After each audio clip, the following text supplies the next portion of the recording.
Family, I'm Robert. Wait a minute.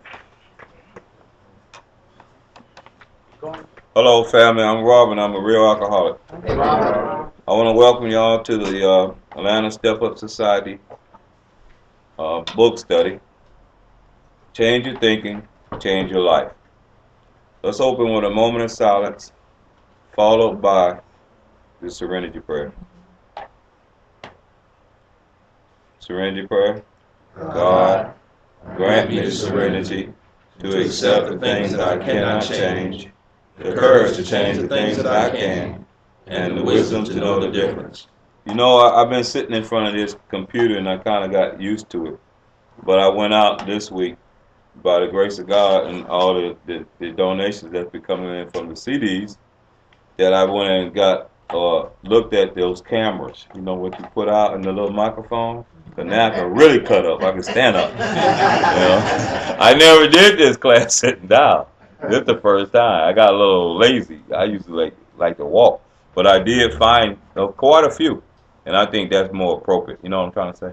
So it's kind of like I can't see like y'all really. Y'all can see me, but I had adjusted to it. But no, I'd rather be up doing my thing. You know what I'm saying? Tonight, we're gonna finish up Bill's story by the grace of God, and this is important. But first, like always, I have never opened up a book study without going into the disease concept in one form or fashion. I believe it's very, very important that we keep the disease of addiction in the consciousness of our minds. A lot of times, you know, over the years, I go to fellowships, I go to different meetings and stuff, and the disease is never, ever talked about. We talk about a lot of problems and we speak about a lot of other areas, but we don't talk about what the newcomer really need to hear, and that's the disease. And for the last 2 months or so, I've been focused on the physical allergy. We've been talking about the disease of the allergy part, how it affects our body, how we crave for more and more and more alcohol or drugs once we put it into our body. Our cells sensitizes and wants more of it. But tonight I want to switch it and I want to talk about the obsession, the mental part. Because Dr. Silkworth says our disease is twofold. It's mental and physical. And we've been talking about the physical part. Because a lot of times when you just use the word mental, you automatically psychiatric help comes into the play. You know, we start thinking about psychiatrists or craziness or things like that. But what I want to do is I want to just focus on the obsession. Because when I first came into recovery, I heard the word obsession, but I never understood what it meant. Which was common for me because of the fact that I didn't come from an area. I was born in Atlanta. I went to school, high school and elementary school in Atlanta. Left Atlanta, went to the University of Maryland. Graduated from the University of Maryland. Went into the military. After the military, went homeless and ended up in recovery. And I can honestly tell you, not one day or one time that I have ever had to experience where somebody was getting high with me or getting drunk with me or in some classroom environment with me and said, you know what, we got an obsession in the mind. We never used that terminology. Then all of a sudden, I come into this program and tell me you got an obsession in the mind. So I thought that the obsession was going to be, because the word, I never looked the word up, so you know I didn't know what it meant. So I thought it was going to be some kind of loud bang or clang. You know, like if I'm getting ready to go get high or get drunk, something going to holler, Robert, I'm the obsession. You're not going to use. That's my, and you know, ideal of it. And my sponsors told me I had it wrong. So what I want to do is talk about the obsession. For us, the obsession is an ideal or a thought that overrides normal thinking. That's the simplest way God gave it to me to explain it. And if I go to the dictionary, you know, and this is a good thing to have. This little big book dictionary here, everybody should have it. In fact, I ordered for you, and you can just pay me the $5. I think it's about $5, but it's good. It's something that everybody should have. And I looked up the word obsession. It says a persistent and disturbing. It's disturbing preoccupation with an ideal or with an often unreasonable ideal or feeling. It's a persistent and disturbing preoccupation with an often unreasonable ideal or feeling. In order to really understand that, we know what disturbing is. Let's look up the word persistent. I did that. Persistent means to continue in an undertaking in spite of counter influences, opposition, or discouragement. To continue. And then I went to Webster's dictionary. It says to continue without any change. It's the same thought without any change. That makes sense? So if I have an obsession of the mind, there's a disturbing thought in my mind that don't change. In the fellowship, I hear this all the time. That's how I know the people in the fellowship. Well, if you don't come to a book study, you might be sharing out the side of your neck. I hear this all the time. My disease telling me to do this. My disease told me to do that. It's kind of like blaming on the devil. My disease said, you shouldn't go over here. You shouldn't do that. My disease said, if your disease, or you think it's your disease, telling you to do different things, isn't that not change? That's not the obsession. That's just you thinking of things you want to do and blaming it on the disease. That's what that is. The obsession for me, if I take an honest look at it, every time I got ready to get drunk, every time I was going to take a hit, it was one unchanging little thought. It wasn't no big claim. I said, Robert, before you go do all that, just get you one. Just get you one. One beer, one hit.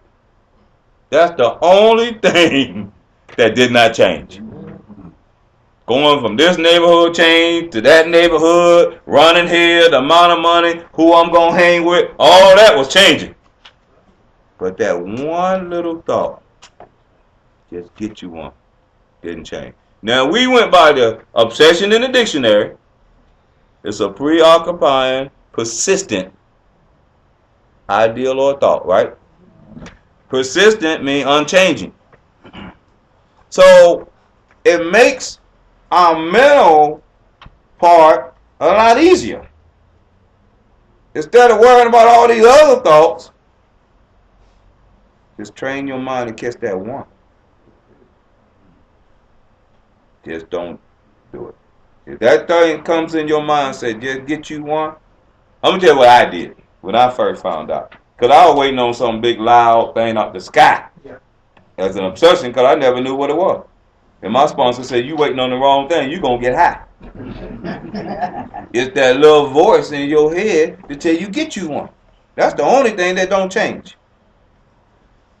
So I remember early in my recovery, I would be walking down the street, coming from a meeting. Beep. Hold it, Rob. Before you go do all that normal stuff, just get you one. Since I know what it is, then I have found out what it was. I used to tell it, nah, obsession, you go get you one. While the barber going straight to the house. I'm going straight to mama house. I would tell the obsession, you go get you one. But I'm not using it because I got the disease of addiction. If I listen to your crazy ass, I'm talking to myself, if I listen to your crazy ass thought, I put it in my body, it's going to trigger the allergy, and I'm off to the runner, and you laughing at me. That's how it works. You train your mind. If you go to the gym and you trying to change your body and you doing push-ups and stuff, you training. Train your mind to catch that one little thought, and then pray it away, kick it away, cuss it out. I don't care what you do. Ain't no ego in this one. You trying to save your life. If you walking down the street or you on the bus and it's crowded, and then you have to yell at your own mind, get out of here, I'm not going to do that, then that's what you do. You got to say it yourself. So now we got an idea of what the obsession is, right? It's not nothing crazy. It's you telling you. So it's kind of like I tell myself a lie, just go get you one.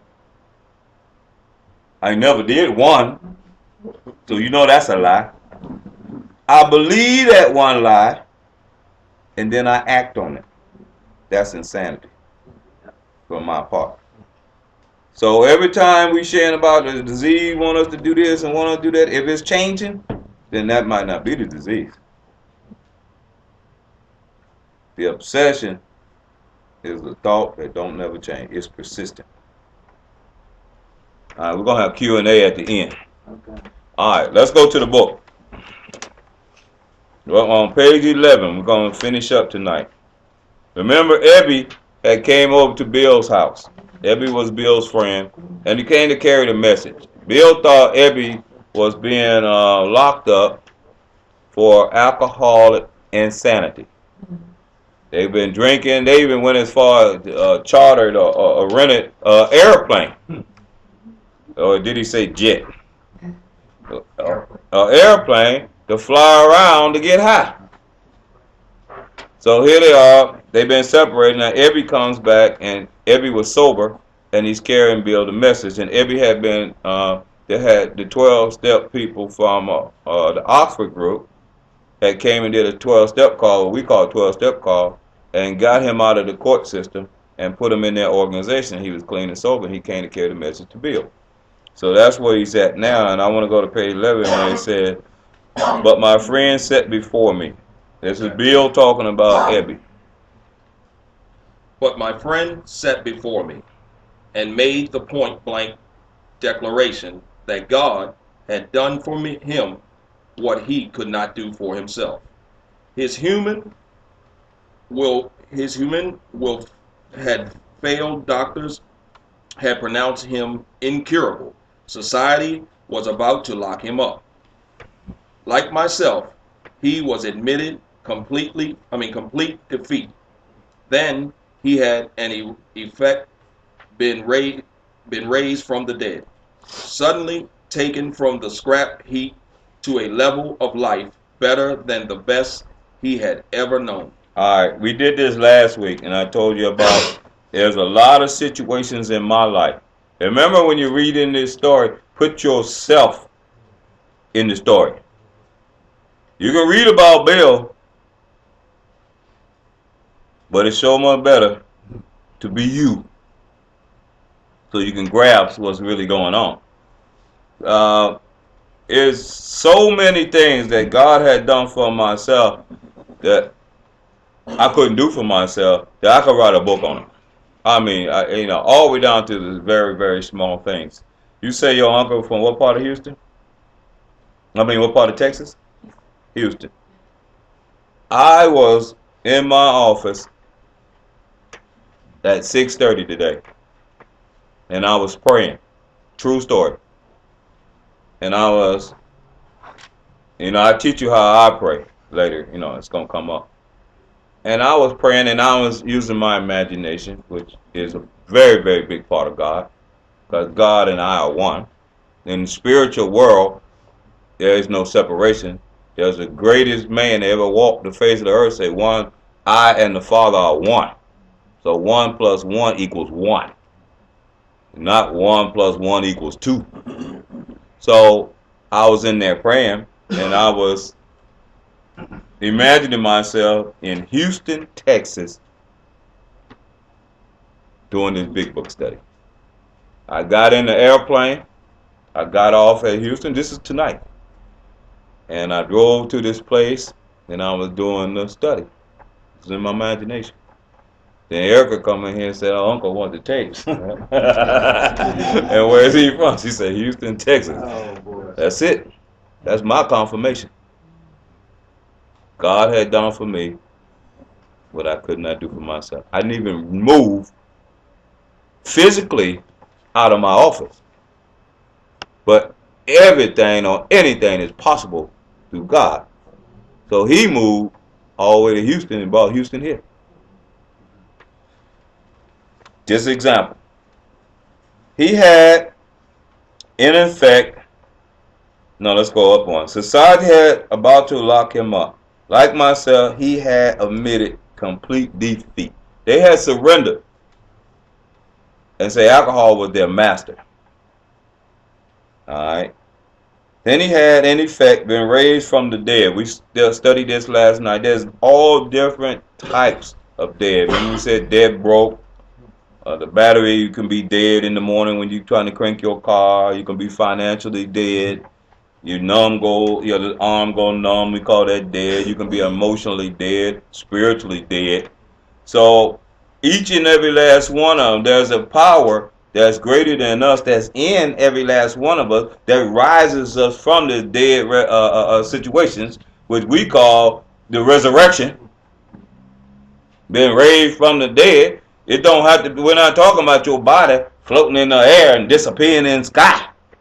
We're talking about them dead situations that you in. That makes sense?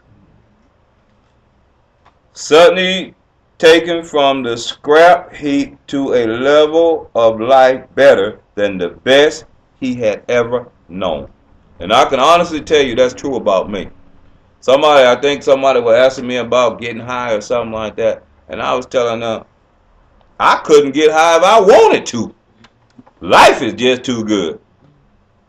My life is just too good and too wonderful, even on my worst day, to want to pick up. It's just too good. And I have bad situations all around me. But that's the whole point. They're around me. They're not me. You can tell I done told the IRS plenty of times that one. You might be IRS, but you're not me. What can you do? I don't own the house anyway. The bank do. Take it. Apartment fine with me. You do me a favor. All I gotta do is worry about people laughing at me. I don't care. They laugh because they don't have one either. You know what I'm saying? Shoot, you doing me a favor. I don't own it. It belongs to the bank. I ain't got no deed, no nothing. I'm just paying a note and sleeping now. Cutting grass and raking and all that kind of stuff. But that's over now. All right. But I've been there. All right, let's go. Had this power originated in him? Obviously, it had not. There had been no more power in him than there was in me at that minute, and this was none at all. That's a beautiful thing, though. You know, you got this man here, and everybody. We don't own more power than anybody else. That makes sense. Right. It's just that some people are tapped into it and other people are not. But that's okay. I think at the end of the day, we all gonna have to be tapped into something. But it says that had this power originated in him, obviously it had not. See, he knew Ebby personally. They got high together. They got drunk together. They went out over the country drinking. So he knew that Ebby was just like him. So for Ebby to stand there and talk about God, and he can see the man sober, he can see that he's clean, he can see that his whole attitude, emotions and stuff that changed, that the power to do that was not Ebby. It had to come from a power that was greater than Ebby. That makes sense. And he said that there had been no more power in him than there was in me at that minute, and that was none at all. So this power had to originate somewhere else. All right, let's go. Okay. That floored me. it began to look as though religious people were right after all. Here was something at work in a human heart which had done the impossible. My ideas about miracles were drastically revised right then. Never mind the musty past. Here sat a miracle directly across the kitchen table. He shouted great tidings. All right. He said that floored me. It began to look as though religious people were right after all. Their belief that there is a God or a power greater than ourselves or us, he kind of believed that maybe they are right. All right. There was something at work in a human heart. We're not talking about the heart that beats. We're talking about the human soul, deep down in the soul, all right, which had done the impossible. You know, I was thinking like, no matter what, as bad as my life had got, at the worst point in my life, if the devil really had control, God still won out. Because at the last second, when I thought it was all over, something gave me a new life. That makes sense? So I believe it's in each and every human being on the face of the earth. I kind of know what it is, but each person has this God spirit creativity in them. And there's 7 billion people on the face of the earth.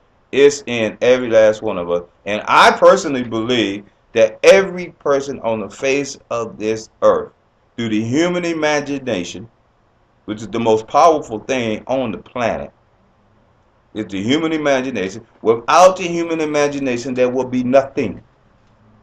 There is nothing you can even think of that you see or hear with your senses that was not created in the human imagination. This pen was a thought, an invisible thought somewhere before we start writing with pens. The hats that the people have on, somebody thought of putting on, making hats before they materialized. The thought was in the invisible world. There is nothing, not one single item that materialized on the face of this planet without being created in imagination before it materialized. With that in mind, we have the same power to sit in the office, imagine myself in Houston, and Houston arise tonight. We have that power. We're going to get to that later. Bill going to show you in here. He says, my ideas about miracles were drastically revised right then. Never mind the musty past. Here sat a miracle directly across the kitchen table. He shouted great tidings. Every person in this room is a miracle. If you just remember what we were not too long ago and where we sit today, that's a miracle. That's a miracle. There's a lot of people out there right now that don't enjoy the miracle that we're enjoying right here. All right, let's keep going. I saw that my friend was much more than inwardly reorganized. He was on a different footing. His roots grasped a new soil. All right, let's keep going. Despite the living example of my friend, there remained in me the vestige of my old prejudice. The word God still aroused a certain antipathy when the thought was expressed that there might be a God personal to me. This feeling was intensified. I didn't like the idea. I could go for such conception, as creative intelligence, universal mind, or spirit of nature. But I resisted the thought of a Caesar, Czar. of a czar of the heavens, however loving his sway might be. I had since talked with scores of men who felt the same way. All right, let's talk there. Here's the deal. Even though Evie was sitting there as a living example, he was still kind of stubborn about, the way he was thinking about this God thing. So he says that the word God still aroused a certain dislike in him. That's what anthropy means, a dislike. He had this certain dislike about God. Now I gotta put myself in this situation. All right, there's a lot of years I spent with a distaste about God. All right, I know wasn't no personal God to me. I seen other people walk around, and I judged by how they looked and how they talked. So I wasn't look like them, and I didn't talk like them, and I didn't have the same beliefs. So if God's doing something for you, and you acting like that, and you got a nice family, and you doing that, and I'm sitting over here like this, then He ain't with me. Point blank. I can see Him in your life, but He ain't in mine. So if anything closest to me that I could identify with from what I was teaching, it had to be the devil. All right, that's the way I was. I'm not saying that's where I'm at now. Then he goes on to say that when the thought was expressed that there might be a God personal to me, this feeling was intensified. All right, didn't like the idea. Now you're going to say he close to me? That made it worse, not better. All right. I didn't like the idea. I could go for such conceptions as creative intelligence. You believe that there's a creative intelligence? I just told you a little bit about the creative intelligence, did I not? All right. Then it goes on to say universal mind or spirit of nature. But I resisted the thought of a czar of the heavens, however loving his sway might be. Now that was me all day long. A czar is a one with great power and authority. It's a person like a Roman emperor, a king. So, and I heard in the Bible like Jesus sitting on the right hand side of the throne of God. You know what I'm trying to say? And I have a big problem with that. First of all, it had to be a ruler. That makes sense. It had to be in control enough. I didn't listen to my mom and daddy. You know what I'm saying? I had hard times letting a boss tell me what to do. Now how I'm gonna reach out, take my mind far enough to let something sitting in some sky tell me what to do. I just wasn't having that one. And forget about a preacher. They just didn't stress that far. That's all I'm saying. So it wasn't down with me. I just couldn't see it. And then if I do something wrong, I'm going to get punished. That made it worse. Because I wasn't doing nothing right. Everything that everybody said you're not supposed to do, I was doing it. So it could not be personal. Did that make sense? It was too far stretched for me. The distance was too far. It wasn't across the street, me and God. God was on the west coast. No, forget that. God was on moon. And I was right here in Cascade. That's our distance. It didn't work. That did not work. That makes sense. Yeah. And he said, I have since talked with scores, that's a lot, thousands of men who felt the same way. And then I would hear stuff like God is nurturing, loving, right, Rodney? Caring, compassionate, love. First thing come to my mind, he sure can't be a man. That sounds like a woman. That sounds like my grandmama. That don't sound like no man. But all the men I knew were cheaters, you know what I'm trying to say, liars, thieves, drunks, abandoning their families. So it couldn't have been no male role model. That makes sense? Because that wasn't the characteristics that men from the hood had. There wasn't no nurturing, nothing in there. So I couldn't relate to that. That makes sense. It had to be a woman to me, so I figured that everybody had God wrong. God was a female. Then I read somewhere that this male God figure that we use, they use now, in societies years back, they didn't use male. They use females as a God. Not as a male. It was a female type of image. So I said, well, that's the one I would probably relate to if I had to relate to, because this male thing is not working. That makes sense? All right, let's keep going. My friend suggested what then seemed a novel idea. He said, why don't you choose your own conception of God?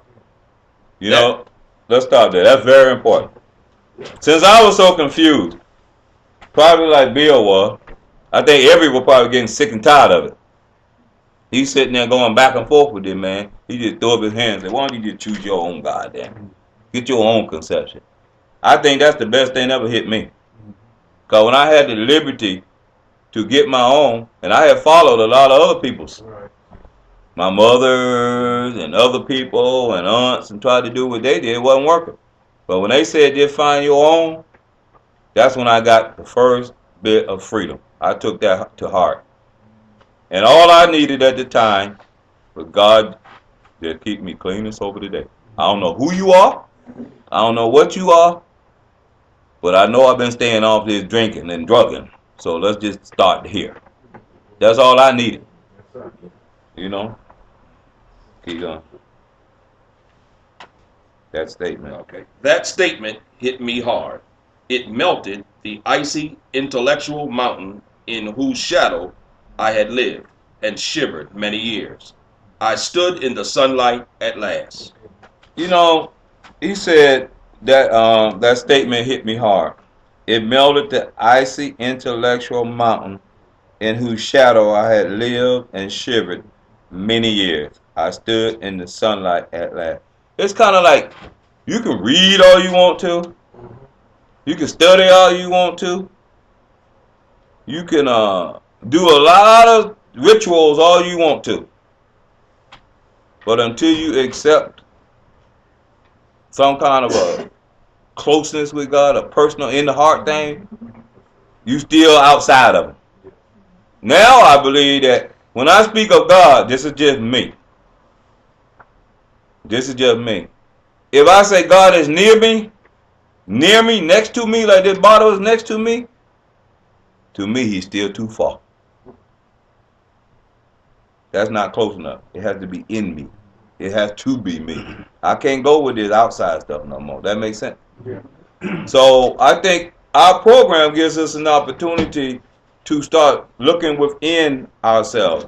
I believe that no matter how much, I think when we're searching for this spiritual program and we searching for God, I think the best way I can explain it is know thyself. Then you find it. Look inside yourself. Do these 12 steps for yourself. Be honest to yourself. That's where you discover God. If you're looking outside, you might be looking in the wrong place. That makes sense? It's in you. Whether you believe it now or not, it's in you. This program is about discovering God deep down within yourself. All right. It was only a matter of being willing to believe in a power greater than myself. Nothing more was required of me to make my beginning. I saw that growth could start from that point. Upon a foundation of complete willingness, I might build what I saw in my friend. Would I have it? Of course I would. It said it was only a matter of being willing to believe in a power greater than ourselves. Nothing more was required of me to make my beginning. We can start small, y'all, but we have to have this willingness. Now, I can honestly tell you that this book is the solution and gives you the tools to find that power that's greater than yourself. That's why they came up with the 12 steps. That's why we have the book study. As you go and you grow in the book study, this is where you find the power that's greater than you through the 12 steps. It's a spiritual program that's 100% proven that it works. You will find that power that's greater than you through working these 12 steps in this book. Now here's the deal. The point is, how are you going to be able to finish this? That comes to your willingness, your commitment level. That makes sense? That's what they're talking about, being willing. Yeah, you had to be willing to say, you know what, I'm going to complete this thing. I'm going to do what is necessary to do. That's how you're going to find it. All right. It says, upon a foundation of complete willingness. When the steps come, 4th step, I'm going to do it. I'm going to do the confession, the 5th step. I'm going to make a list of people I got to make amends to. I'm going to do the amends. I'm going to learn how to pray and meditate. I'm going to turn around and I'm going to carry this message back out to other alcoholics. That's complete willingness. God shows up in your life in a certain step. The 5th step. If you think you got God now, and if God is working in your life, and you haven't, He's doing for you what you cannot do for yourself now, and you have not done the steps, imagine what would your life be like, or what would happen if you did do the steps. Remember we talked about the preachers and the escalators and all that? Yeah. What's going to happen when you do the steps? You think you're going to ride in a scooter to go around to the meetings to carry His word? I don't think so. Get that shine, get ready to shine them cars, because it's going to happen. All right. Thus was I convinced that God is concerned with us humans when we want Him enough. At long last, I saw, I felt, I believed. Scales of pride and prejudice fell from my eyes. A new world came into view. The real significance of my experience in the cathedral burst upon me. For a brief moment, I had needed and wanted God. There had been a humble willingness to have Him with me, and He came. But soon the sense of His presence had been blotted out by worldly clamors, mostly those within myself. And so it had been ever since. How blind I had been. Check this out. He said, thus I was convinced that God is concerned with us humans when we want Him enough. In recovery, it's like two wants. It's like two wants to really get here. In order to really keep this program and really want this program, it's not just, I found an extra want. They might not have that extra want, but we got it. Since the world of crack been out, we got another want. Alright, I'm just going to say it. I don't care. This is about the disease. Remember when we sitting, when we want God enough, or we want the program, or we want to stay clean, you know, anytime you want to do something, make a change, it got to come from some kind of a miracle. That makes sense? Yeah. So, I remember, like, going, working somewhere, getting my paycheck, blooping it all up, sitting on a park bench somewhere. Every normal thought that I was going to do, everything worthwhile I wanted to do with that money is over. I'm on rock bottom. And I'm sitting there and I'm in remorse. Remember the disease? We're sitting in remorse. Now I'm praying, God, I really need you. I really want you to come into my life. I need to change. I done disappointed everybody. I really want you, God. That's the first want. That want didn't do nothing for us because I was working, and I remember they had a check in the hole. So, what up, God? I really want to change, but I got to go get that check. Yeah, that makes sense. Yeah. And I go, I wanted to make a difference, but Lord, no, I got to get that check in the hole. And I jumped up out of that, wanting, praying, my spiritual bliss moment to go get that check and get high some more. So it's kind of like I gotta want that first want, then I gotta jump over to that next want to say they can keep that check in the hole. I need to go and get some help. That makes sense. And that's that second one. I told they had one want, but we got two today. It's that second one.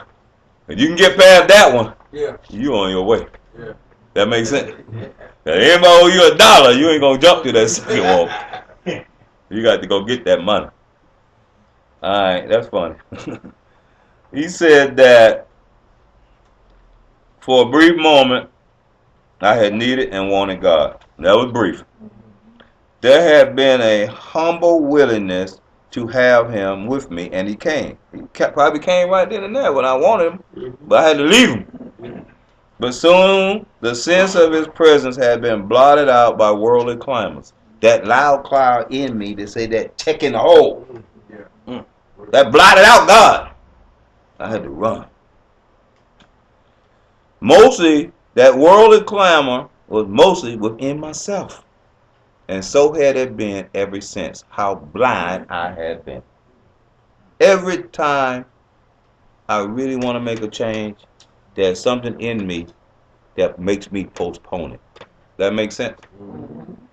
I remember a situation when I was in Washington, D.C. I'm going to make this quick. I used to go to the zoo. I used to work on them labor pools and stuff. I went from the Pentagon to the labor pool. That's how brilliant I was. And I was in the labor pools, right? And then like on Sunday, I couldn't catch up. So I used to go to the zoo. A lot of the young kids and stuff used to I was kind of young too, used to hang around the zoo and stuff. So I get whatever the best clothes I can get from the shelters and stuff and thrift store, clean up, and I go to the zoo. And I would hang around the zoo. And back behind the bathrooms and around different places, they were getting high and drinking. So I would go get high with them. And I would walk through the zoo. And I would actually look at the animals in different places. Go to the snakes, the reptiles, and I would look at the animal. Then I would read. They always had this little description in there about, where they come from and what they eat and stuff. Then they try to emulate or make this scenario the same as where the animal came from. So if like in the desert, you had sand in it. You know what I'm trying to say? And they had mice. They put the mice in there. You see the mice. The whole thing. All the way through a lot of animals. To the monkey, the gorilla, the alligator. And I'm high now.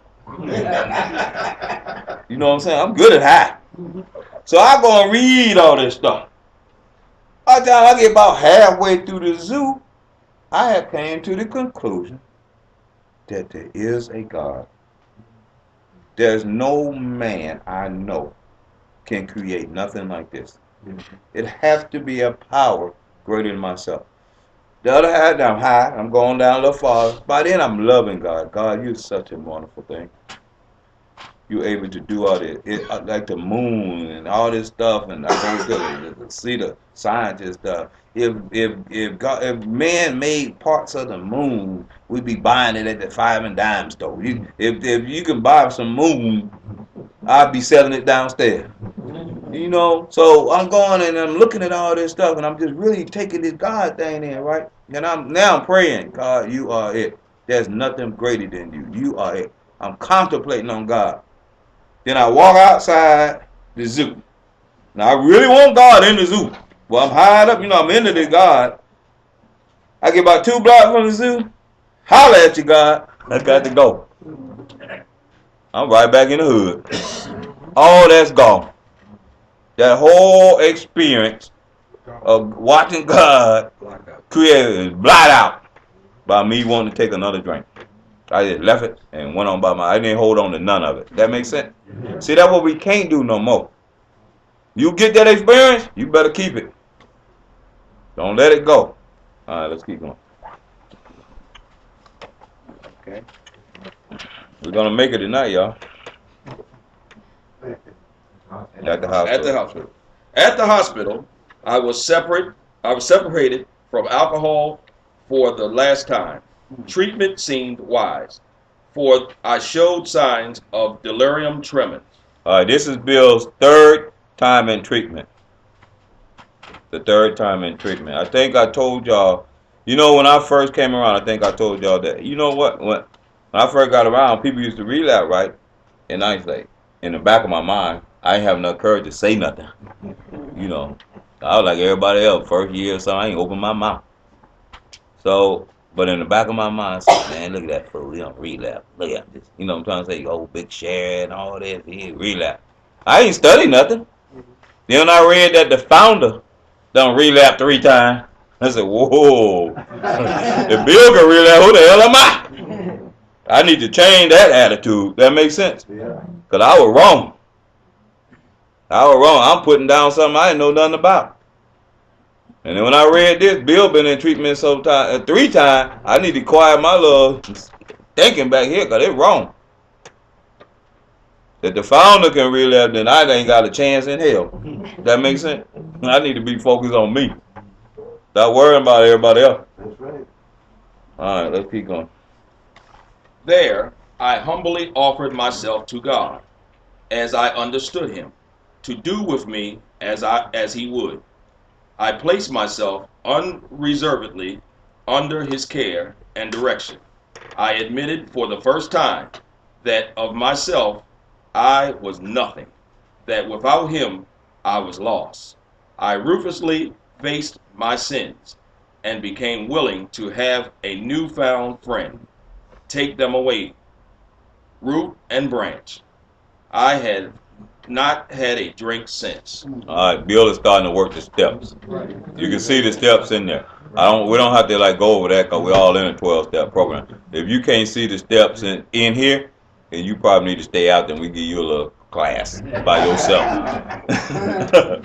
In a 12-step program, they will see the steps. All right, keep going. My schoolmate visited me, and I fully acquainted him with my problems and deficiencies. We made a list of people I had hurt or toward whom I had felt resentment.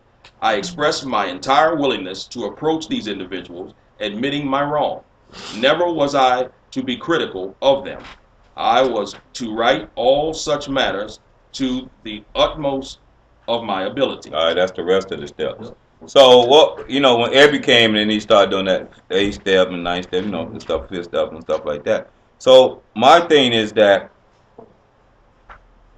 just like Bill had to go and do the steps, I promise you, we're gonna do that in here. You cannot come to a book study and be willing to complete and not work the 12 steps. That's just humanly impossible. That makes sense. We're gonna do exactly what he did in these 2 paragraphs in our lives. All right, let's keep going. I was to test my thinking of the new consciousness within. God. I'm sorry. I was to test my thinking by the new God consciousness within. Common sense would thus become uncommon sense. I was to sit quietly when in doubt, asking only for direction and strength to meet my problems, as he would have me. Never was I to pray for myself except as my requests bore on my usefulness to others. Then only might I expect to receive, but that would be in great measure. No, we're going to talk about prayer a lot. Then we're going to talk about God a lot. I hope nobody's offended.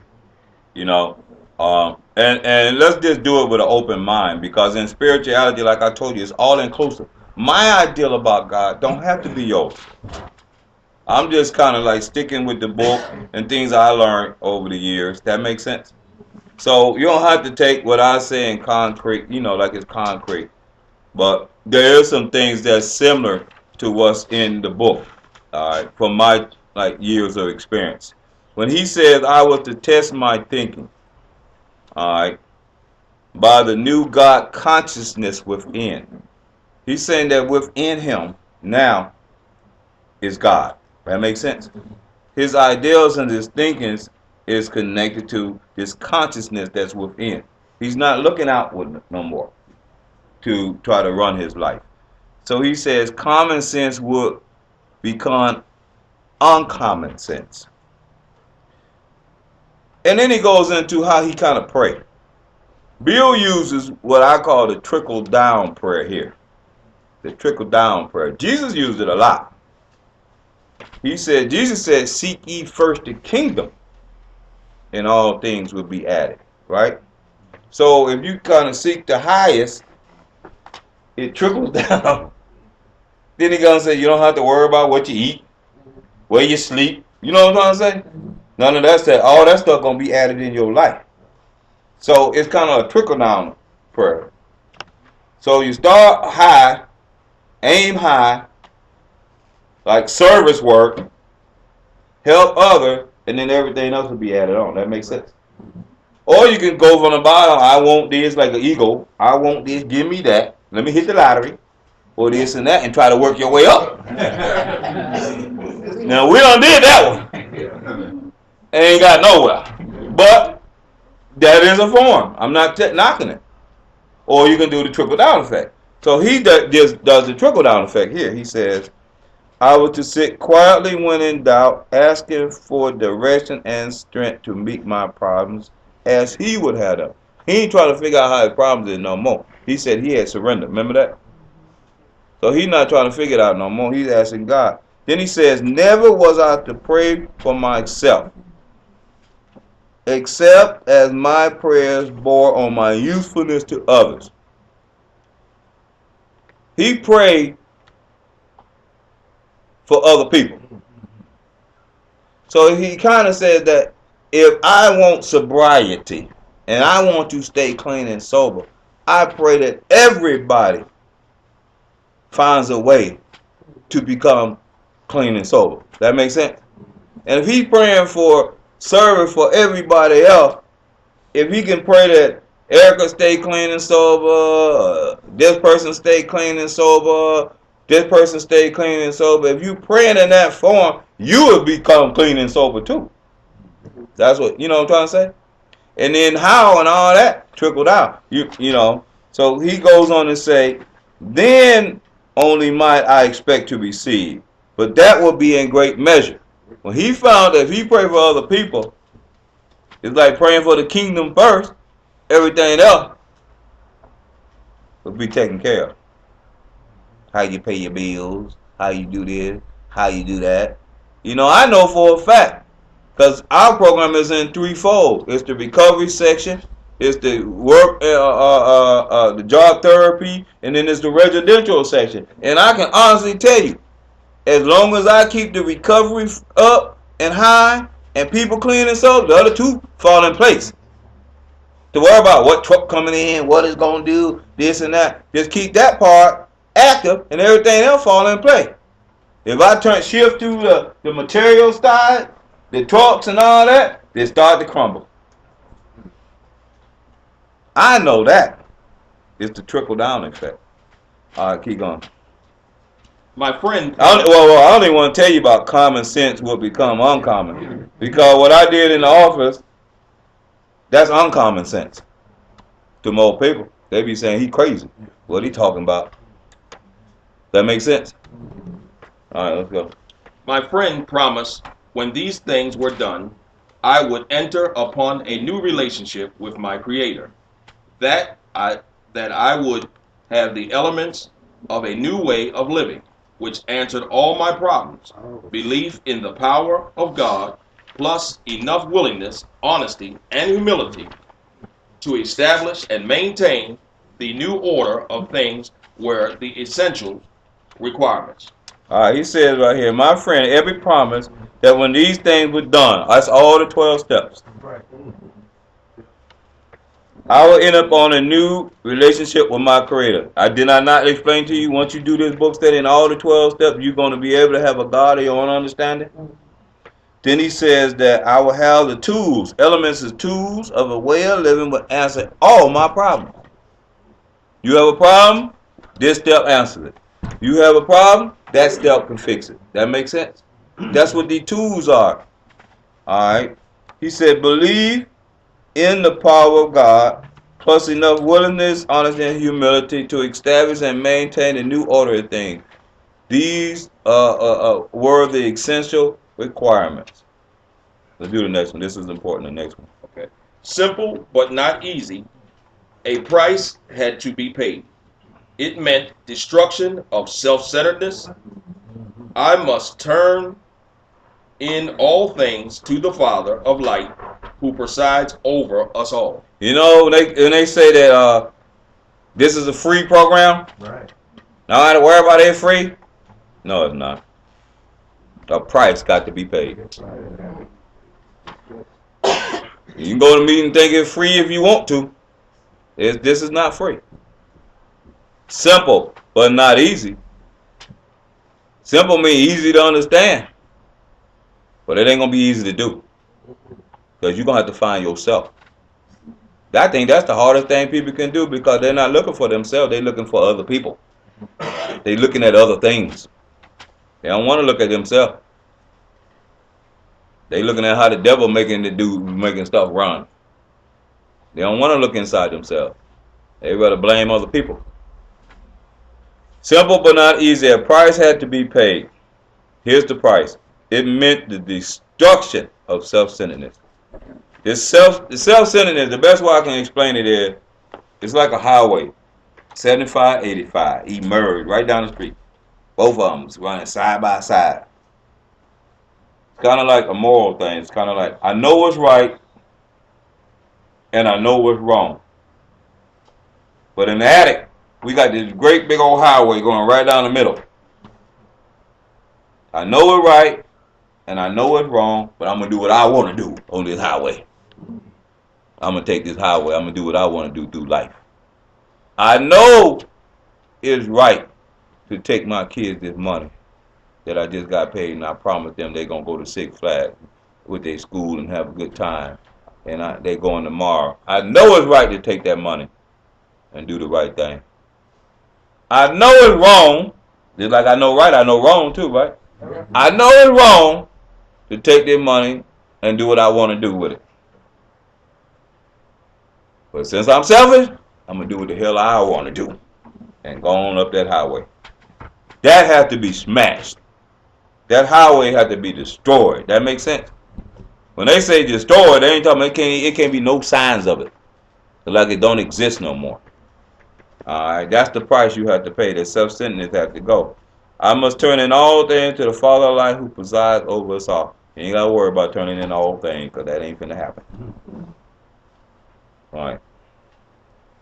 These were very revolutionary and drastic proposals. But the moment I fully accepted them, the effect was electric. There was a sense of victory followed by such a peace of serenity as I had never known. There was utter confidence. I felt lifted up as though the great clean wind of a mountaintop blew through and through.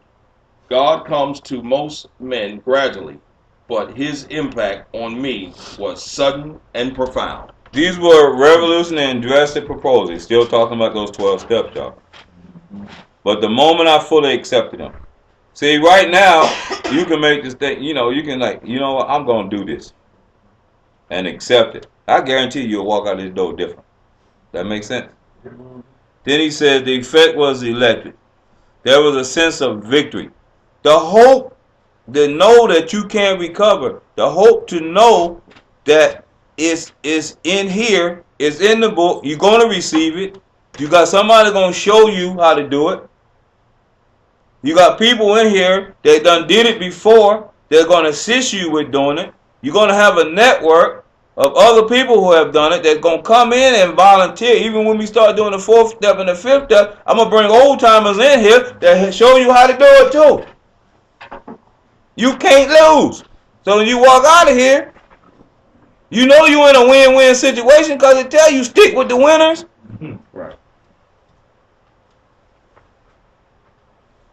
followed by such a peace and serenity I had never known. That was utter confidence. I felt lifted up as though the great clean wind of a mountain top blew through and through. Here's the deal. God comes to most men gradually, but his impact on me was sudden and profound. We're talking about here two things. A spiritual awakening, that's gradual. Spiritual experience is sudden. When we go to, you know how you hear some people talking about sometimes quickly, sometimes slowly? Yeah. I don't know. They ain't talking, when they talking about putting that with a job or whatever, I don't know what they talking about. In this program, sometimes slowly is a spiritual awakening.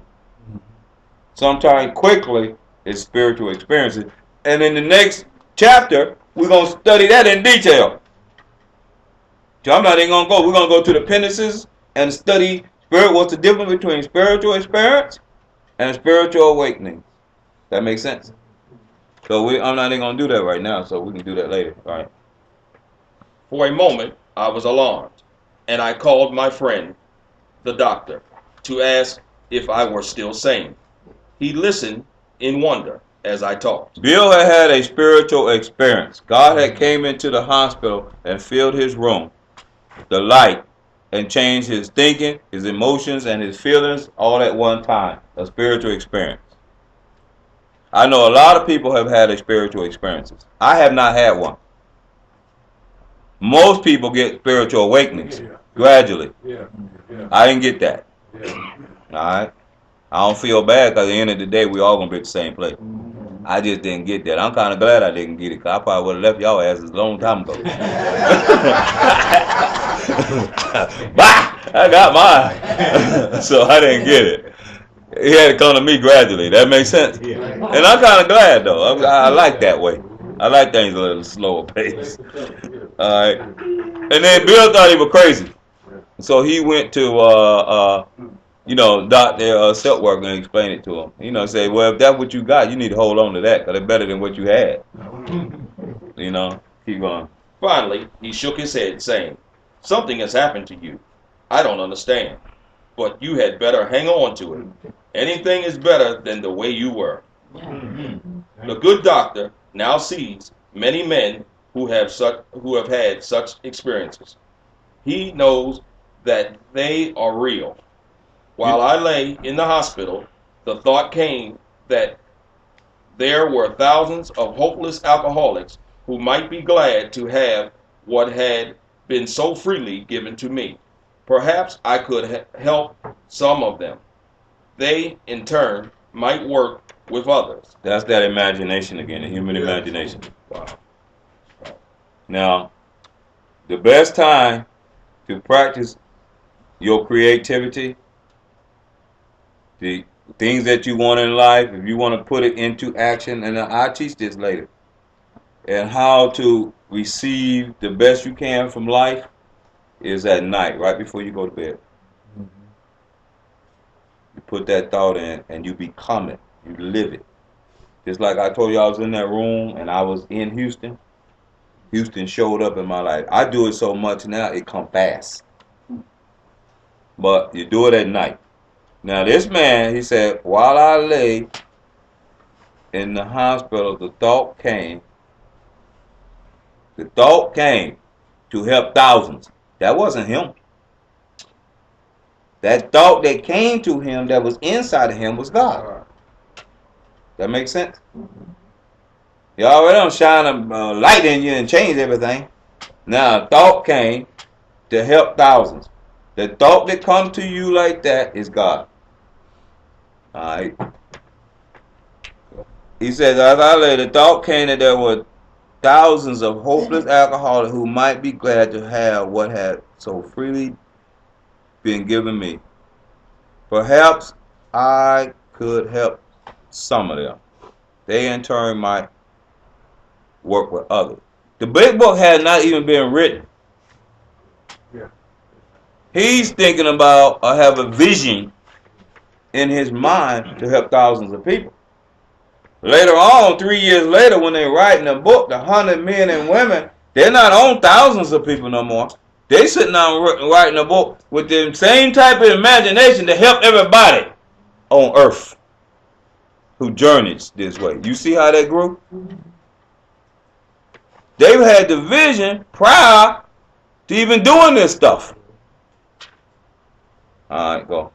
My friend had emphasized the absolute necessity of demonstrating these principles in all my affairs. Particularly was it imperative to work with others as he had worked with me. Faith without works is dead, he said, and how appalling true. For the alcoholic, for if an alcoholic failed to perfect and enlarge his spiritual life through work and self-sacrifice for others, he could not survive the certain trials and low spots ahead. If he did not work, he would surely drink again, and if he drank, he would surely die. Then faith would be dead indeed. With us, it is just like that. My wife. Oh, hold on. I just want to say something. This is very important. For if an alcoholic fail to perfect and enlarge his spiritual life, this is how you are enlarging your spiritual life: by studying, by reading, by doing the steps. That's enlarging your spiritual life. You don't want to be in here and don't enlarge your spiritual life. All right. Through work and self-sacrifice for others, you're going to die. You're going to drink and you're going to die. That makes sense? Yeah. All right, let's keep going. My wife and I abandoned ourselves with enthusiasm to the idea of helping other alcoholics to a solution of their problems. It was fortunate for my old business associates remained skeptical for a year and a half, during which I found little work. I was not too well at the time, and I was plagued by waves of self-pity and resentment. This sometimes nearly drove me back to drink, but I soon found that when all other measures failed, work with another alcoholic would save the day. Many times I have gone to my old hospital in despair. On talking to a man there, I would be amazingly lifted up and set on my feet. It is designed for living that works in rough going. The deal here is that if you, like me and my wife, we opened up a 12-step program, right? Atlanta Step Up. So we understand about working with others. That makes sense? As a team. But if you find yourself depressed and worried and something on your mind, go help somebody else. That's the bottom line. That's get you out of yourself. We talk about it all the time in meetings. All right, I want to just read out. Just finish up to the next page and the next one. We commence. We commenced to make many fast friends, and a fellowship has grown among us, of which it is a wonderful thing to feel a part. The joy of living we really have, even under pressure and difficulty. I have seen hundreds of families set their feet in the path that really goes somewhere. Have seen the most impossible domestic situations rightened, feud and bitterness of all sorts wiped out. I have seen men come out of asylums and resume a vital place in the lives of their families and communities. Businesses and professional men have regained their standings. There is scarcely any form of trouble and misery which has not been overcome among us. In one western city and its environs, there are 1,000 of us and our families. We meet frequently so that the newcomer may find the fellowship they seek. At these informal gatherings, one may often see from 50 to 200 persons. We are growing in numbers and power. An alcoholic in his cups is an unlovely creature. Our struggles with them are variously strenuous, comic, and tragic. One poor chap committed suicide in my home. He could not or would not see our way of life. There is how a vast amount of fun about it all. I suppose some would be shocked at our seeming worldliness and levity, but just underneath there is deadly earnestness. Faith has to work 24 hours a day in and through us, or we perish. Most of us feel we need look no further for utopia. We have it right here and now. Each day, my friends, simple talk in our kitchen multiplies itself in a widening circle of peace on earth and goodwill to all men.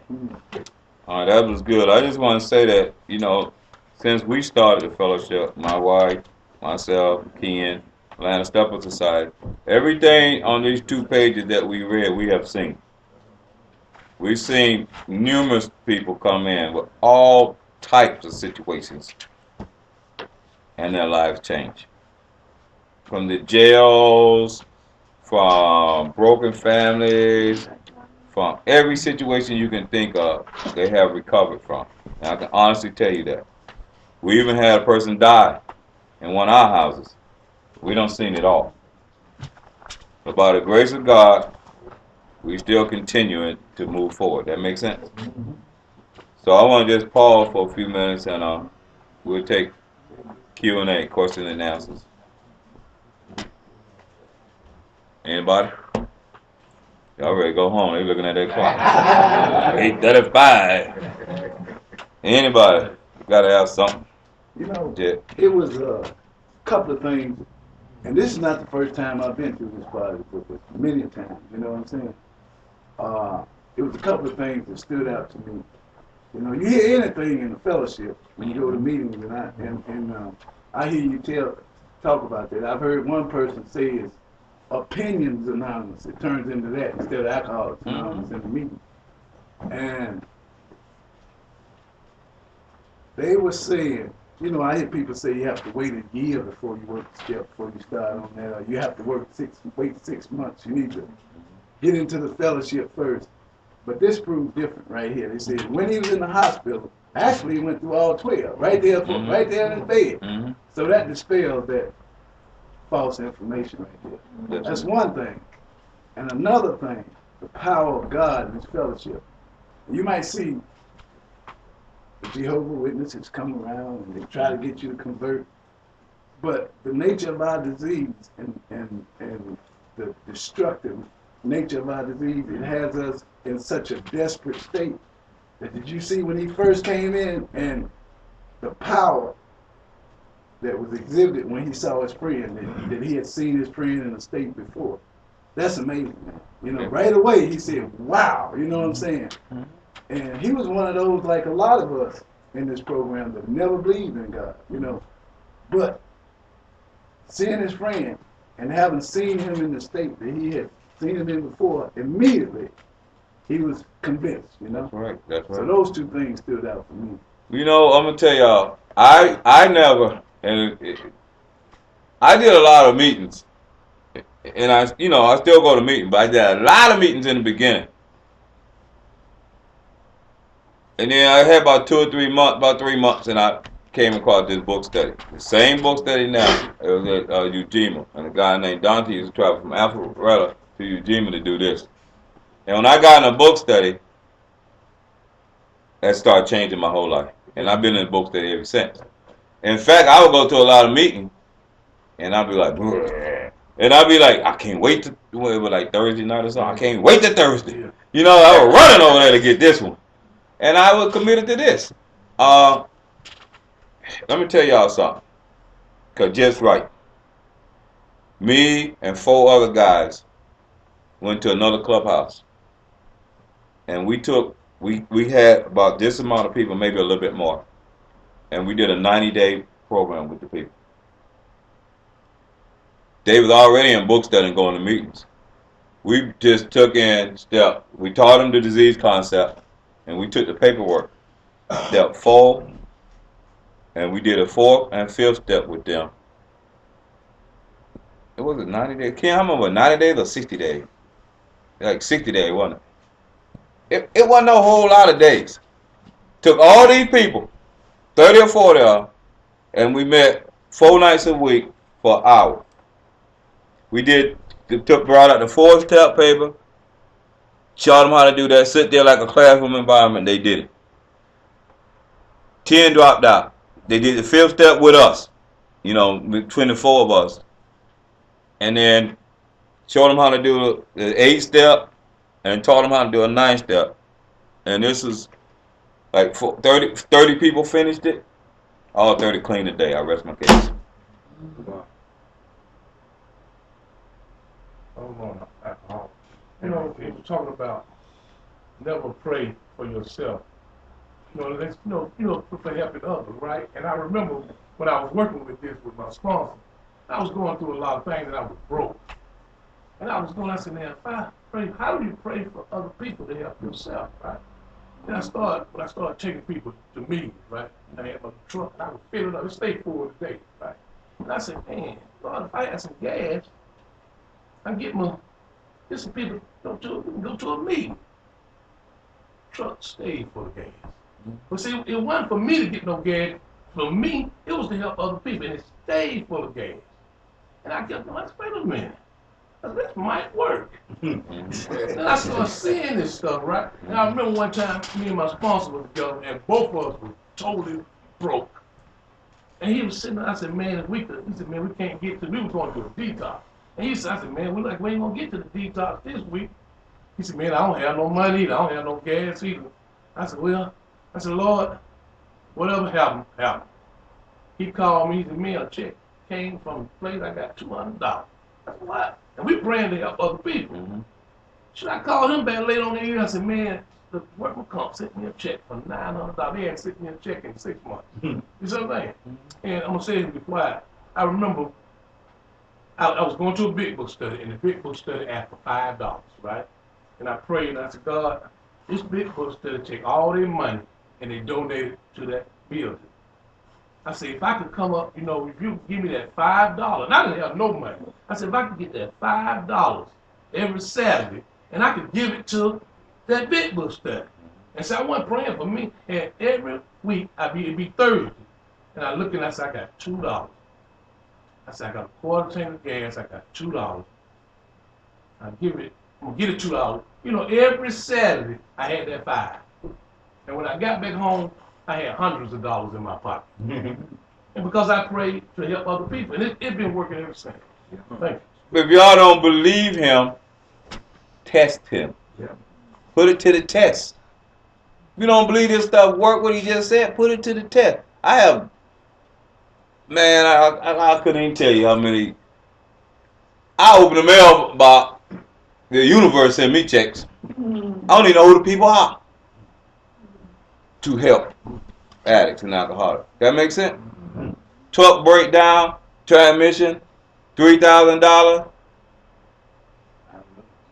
Don't mean nothing to me. I don't even sweat it no more.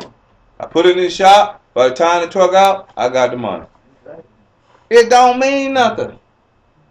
You put it to the test. The God, the universe, these are spiritual laws that he's talking about.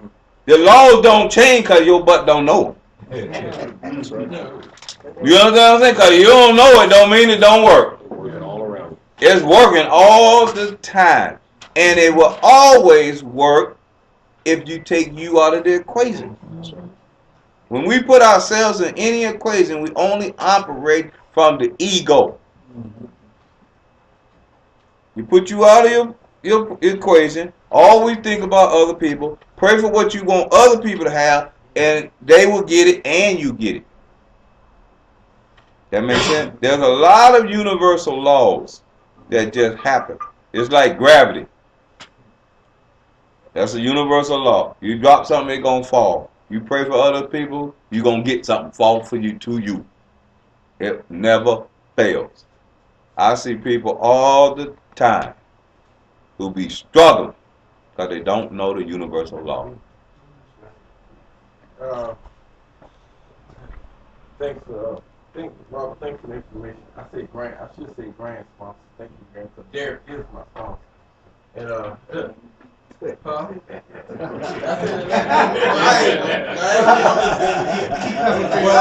coming back, but you know, Derek, one of the things that what you point out is also, it hits me, and and it really sticks to me, and it's a real confirmed read the head again and understand it again, because that's why we keep coming back to book studies over and over again. Like you said, the book studies opened my eyes up even more. But he say like this statement hit me hard. They met the intellect mountains and whose shadows who I live in. And I had lived in a lot of people's shadows for a long time. My mother, my father, and everybody else. But what Derek keep on telling me is about, Ron, you have to build a foundation of complete willingness to do this program. And I sit there and that statement hit me hard. Because it's like I'm making a beginning, but like right now I'm doing a fourth or fifth step. And we're doing this. And I could be this willingness have to be going to a different level. Thank you for this. Thank you for saying, and that's right. It is a willingness, and as you grow, the willingness become easier. But it just knowing that you got to keep going forward. And to other people, what he's talking about is it's kind of like, and then we're gonna get out of here, guys. I can see it. I can see it now. Look, feet starting to pat. All right. What he's talking about is like going up an escalator as a kid. You know how you're at the you go to the mall or the zoo and the escalator coming down and you running up it. If you complete willingness is you stay in motion. If you going up the escalator and it's coming down and you get halfway up and you grab the rails and stop, you go down. You know what happened when we hit rock bottom. So you keep in motion. That's all you got to do. Just stay willing, stay in motion. All right, let's close.